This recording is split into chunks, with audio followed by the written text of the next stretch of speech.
Being missionaries of hope means knowing how to read the signs of its hidden presence in the daily life of the people.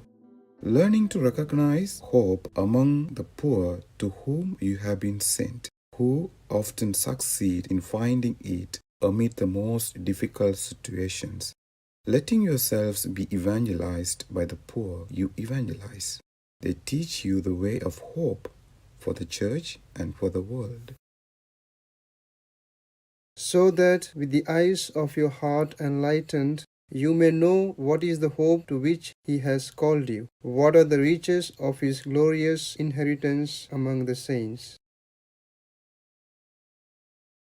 As Oblates, we proclaim the love of Christ to our dear brothers and sisters in Christ who are scattered without care on the cold nights and days of heat wave on the streets of Flinders. The attention we give to our friends on the street through our pastoral care, Roses, is a way of partaking in their broken humanity as children of God.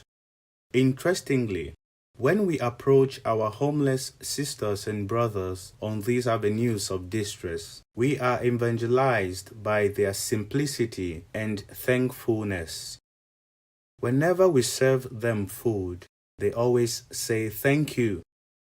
That alone is a positive sign of acknowledgement of God's providence to us through the service we render to one another in difficult moments.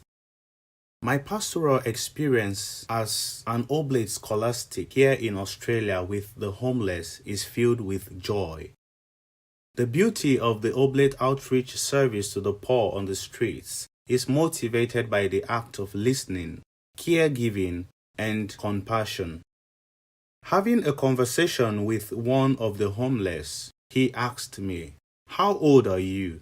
I told him I am 29, and he asked why I would want to serve him coffee and listen to his daily life experiences as a man of less importance in the society. He thinks he's not worthy of the time I am giving him as a young person who should be enjoying his time with friends. I told him how happy I feel coming every Friday evening to speak to him and to know how he is faring. He looked at me with deep appreciation, with his voice full of thanks. In a society where secular individualism is taking over, we must reflect Christ's love through community and pastoral care for those who are neglected by friends and family because of their poor living conditions.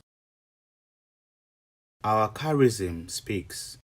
We will let our lives be enriched by the poor and the marginalized as we work with them, for they can make us hear in new ways the gospel we proclaim. From the Oblate Rule 8a.